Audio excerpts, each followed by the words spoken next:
Olá pessoal, nesse vídeo eu vou falar sobre os linfomas, que correspondem a um grupo de neoplasias que são originadas ali no tecido linfóide, onde o principal representante é o linfonodo.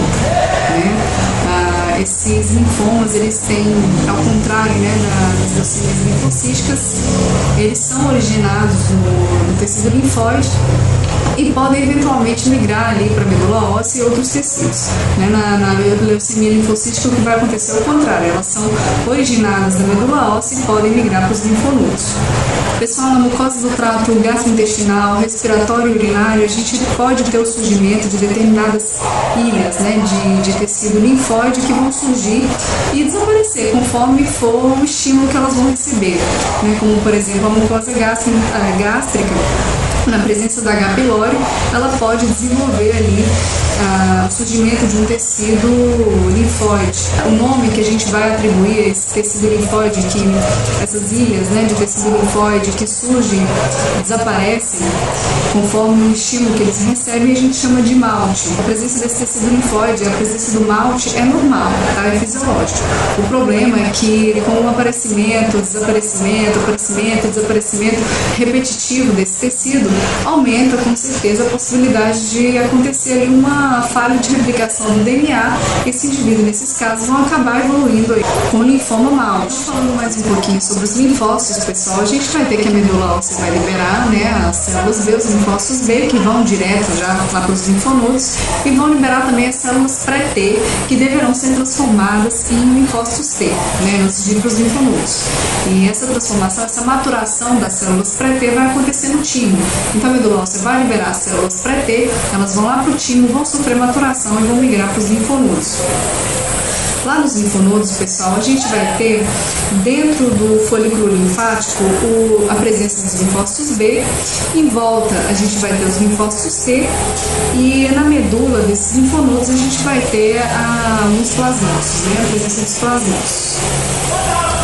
E como que vai acontecer então quando esse linfonodo entrar em contato com uma linfa suspeita, suja? Quando tiver ali a presença de algum antígeno que vai ser necessário desencadear uma resposta imunológica. Então a gente vai ter que aquela linfa vai cair nesse linfonodo, vai lá no folículo linfático, onde a gente vai ter a presença das células B virgem, que são aquelas que nunca tiveram nenhum tipo de contato com antígeno. Essas células B virgem, quando entrarem em contato com esse antígeno, elas vão migrar lá para o centro germinativo desse folículo linfático. Lá nesse centro germinativo, eles vão ser, esse folículo B, esse folículo B virgem será transformado numa célula grandona, que a gente chama de centroblasto, justamente por serem células grandes, não vão conseguir sair ali daquele centro germinativo e ir para a circulação. Então vão precisar diminuir de tamanho para conseguir sair. Então, justamente por isso eles vão encolher, vão diminuir e vão ser transformados em centrócitos. Esses centrócitos, então, são capazes de sair e irem para a circulação, serem transformados em plasmócitos, que são células produtoras de anticorpos, e cumprir com a função deles no organismo. Só que não vão ser todos os centrócitos formados que vão sair para a circulação. Os linfonodos, eles vão manter ali na zona marginal dos folículos linfáticos. Eu acendo a lâmpada aqui e fica um monte de mosquito voando em cima, porque a janela fica aberta por conta do calor, Enfim, então eles vão manter esses centrócitos ali na zona marginal do folículo linfático, que vão funcionar como a nossa memória imunológica, que são as células B de memória. Então, com esse resumo que eu fiz aqui para vocês, pessoal, fica claro que a célula que mais sofre transformação são as células B, os linfócitos B, e é justamente por isso que os linfomas mais comuns são os linfomas de células B. Eu vou começar falando sobre os linfomas Hodgkin agora, depois que eu terminar os linfomas Hodgkin, a gente fala sobre os linfomas não Hodgkin.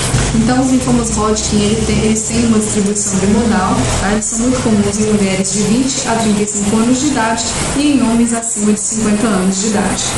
Ele, assim, de maneira geral, o linfoma Hodgkin ele é discretamente predominante em indivíduos do sexo masculino, mas por outro lado, o tipo histológico dele mais comum, que é a esclerose nodular, é mais comum em mulheres jovens. Sobre o quadro clínico dos linfomas, de maneira geral, não somente dos linfomas de Hodgkin, tá? A gente tem a principal delas, a presença de uma linfonodomegalia, né? Então, é o principal motivo que vai levar o indivíduo a procurar ajuda médica. Vai perceber que está com um linfonodo aumentado. Em relação ao linfoma Hodgkin, né, os locais mais comuns para essa linfonodomegalia são a região cervical, supraclavicular e mediastinal. Nós temos também a tríade clássica, né, bastante característica dos linfomas. Acontece muito em prova, né, a gente acha muito nos casos clínicos ali de provas de residência. Na prática não é tão comum assim a presença dessa tríade, mas essa tríade é composta então pela sudorese noturna, uma perda ponderal superior a 10% e a ocorrência de uma febre vespertina, tá? Essa febre ela vai acontecer em dias alternados, então em alguns dias eles vão apresentar essa febre, outros dias não, é a chamada febre de Bell-Epstein. Na prática, e não em prova, é muito comum a queixa de prurido, né, e fadiga. E é comum também, pessoal, o relato de dor à ingestão de bebida alcoólica, uma dor muito intensa na região dos linfonodos. Tá? No caso do linfoma de Hodgkin, pode acontecer também a associação de uma síndrome nefrótica por lesão mínima. Características, né, desse linfoma Hodgkin, como que a gente vai fazer para tentar diferenciar esse linfoma Hodgkin do não Hodgkin? Em relação às características fica fácil porque eles são quase que o contrário um do outro, em relação aos pontos que eu vou citar aqui. Tá? Mas eu vou falar agora só dos linfomas Hodgkin. Na hora que a gente chegar lá na parte dos linfomas não Hodgkin, eu vou comentar sobre as características dele. Então, pessoal, o linfoma Hodgkin ele fica o tempo todo dentro da circulação linfática, tá? É muito difícil, é bem raro o acometimento extranodal nesse tipo de linfoma aqui. Ele tem uma disseminação por contiguidade, tá? Então começa aqui em cima, pega submandibular, cervical, desce para o mediastino, supraclavicular, depois mediastino, tá? Disseminação por contiguidade. É muito comum pegar a região mediastinal, né? Pega bastante mediastino aqui no caso do linfoma Hodgkin. É muito comum acometer adultos jovens. Graças a Deus, é um linfoma que tem grandes chances de cura, né, felizmente, e eles crescem para dentro, né, tem um crescimento centrífugo. Em relação aos tipos histológicos, são 4 principais, tá, do linfoma Hodgkin. Nós temos aí, como eu já comentei com vocês, o esclerose nodular, que é o mais comum, acontece mais em mulheres jovens. A gente tem o tipo celularidade mista, que vai pegar mais homens idosos com história de infecção, ou pelo Epstein-Barr ou pelo HIV. A gente tem o tipo predomínio rico linfocítico e o tipo depressão linfocitária. Esse depressão linfocitária aqui é o linfoma de pior prognóstico, tá? Mas felizmente ele vai acontecer somente 1 a 3% dos casos. O diagnóstico do linfoma Hodgkin, pessoal, será feito através da biópsia do linfonodo suspeito, da biópsia excisional, tá? E para fechar o diagnóstico, esse patologista ele vai precisar enxergar a célula de Wittgenberg, que é um clone neoplásico, né, da doença e que é derivado do linfócito B, lá do centro germinativo do linfonodo.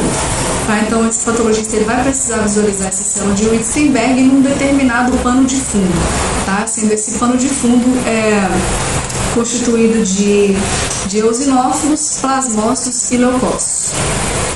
Então, pessoal, a célula de Wittgenberg, somente a presença delas não fecha o diagnóstico de linfoma Hodgkin, porque ela não é patognomônica do linfoma Hodgkin. A célula de Wittgenberg ela pode também estar presente nos linfonodos de indivíduos com mononucleose infecciosa, sarcomas, carcinomas, linfoma não. Quando que a gente vai indicar a biópsia, né, do linfonodo?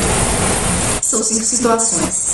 Sempre que esse linfonodo apresentar mais de 2 centímetros, em caso de linfonodo supraclavicular ou escalênico, quando esse linfonodo apresentar um crescimento progressivo, lembrar que os linfomas, eles têm o linfonodo, né, no caso dos linfomas, eles apresentam aí esse crescimento lento e progressivo. Quando eles tiverem uma consistência endurecida e sempre que eles estiverem aderidos a planos profundos. Lembrando que em casos de suspeita de linfomas, a gente tem que indicar a biópsia excisional, né, e não através da punção por agulha fina. Em relação ao estadiamento dos linfomas, pessoal, a gente tem o estágio 1, 2, 3 e 4. Estágio 1 vai ser aquele indivíduo que vai apresentar o acometimento de apenas uma cadeia linfonodal, como por exemplo pegou ali só a cadeia cervical. O estágio 2, quando ele tiver o acometimento de 2 cadeias, como por exemplo pegou a cadeia cervical e o mediastinal.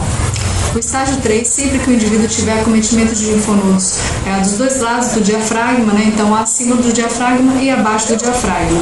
E o estágio 4, sempre que ele tiver um acometimento extralinfonodal, ou seja, saiu dos linfonodos. E os principais locais de acometimento no linfoma são os ossos, os pulmões e o fígado, tá? Os mesmos locais aí de metástase relacionados ao câncer de mama. E em relação à presença dos sintomas B, né, que é aquela tríade que eu comentei com vocês, presença de sudorese noturna, febre vespertina e perda ponderal maior do que 10%, se o indivíduo estiver apresentando, você vai acrescentar a letra B ao lado do estágio dele. Então, por exemplo, pegou cadeia cervical e tem sintomas B, o estadiamento dele é 1B, tá bom? E se ele não estiver apresentando os sintomas B, você vai colocar a letrinha A.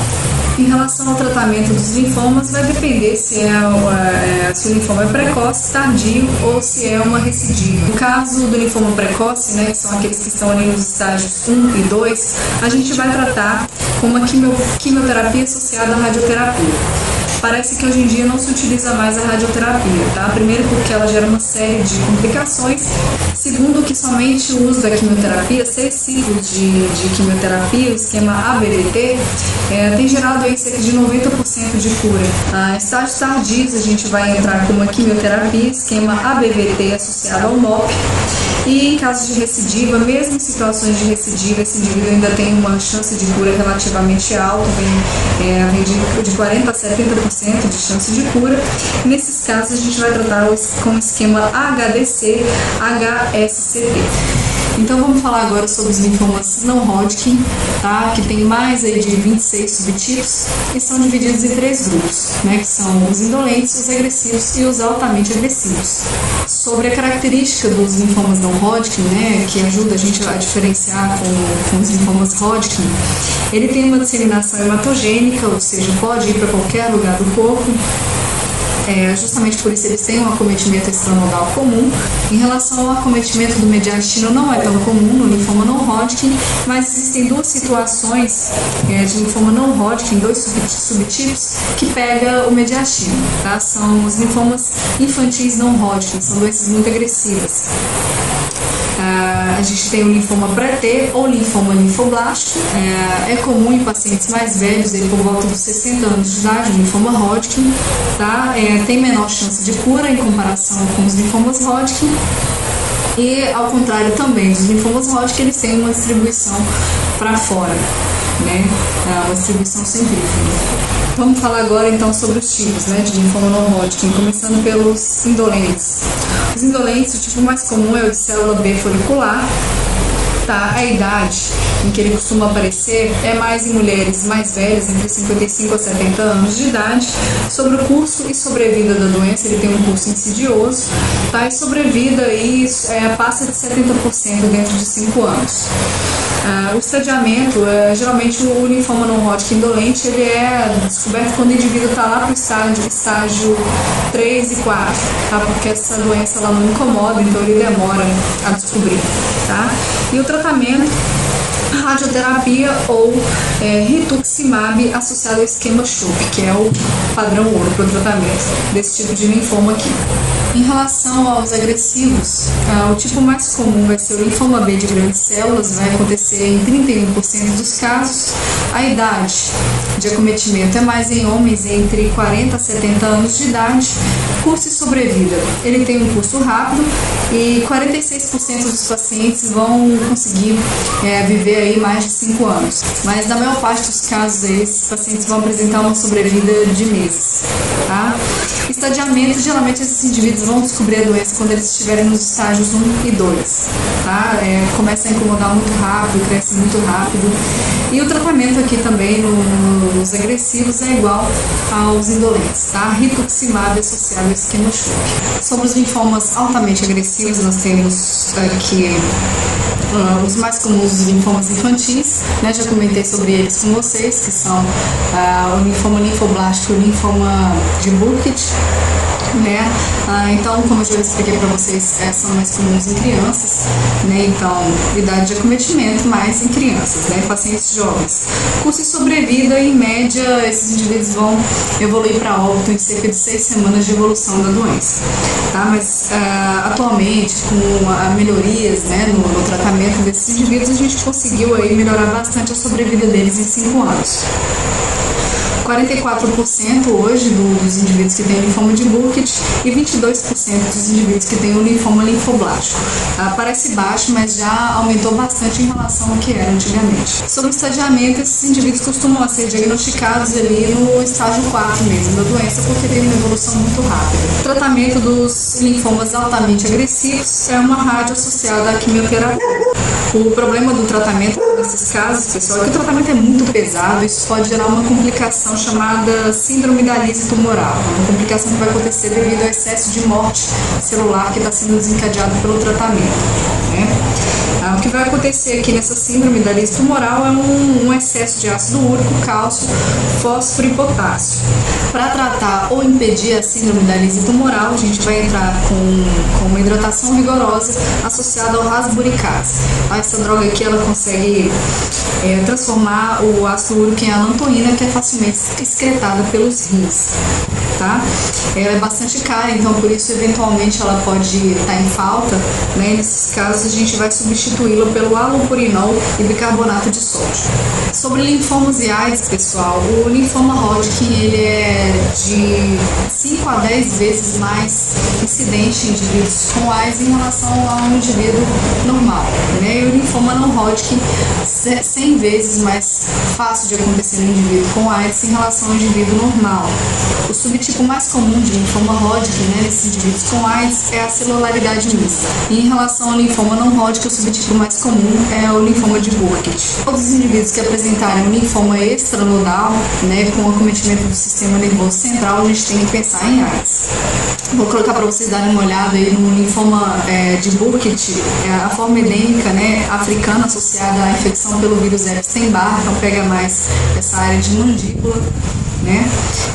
E os linfomas Burkitt mais associados à infecção pelo vírus HIV, ele pega mais a região abdominal. Pessoal, nesse finalzinho aqui eu precisei correr, tá? Porque eu tenho que acabar agora, eu tô de saída, eu tenho um compromisso agora.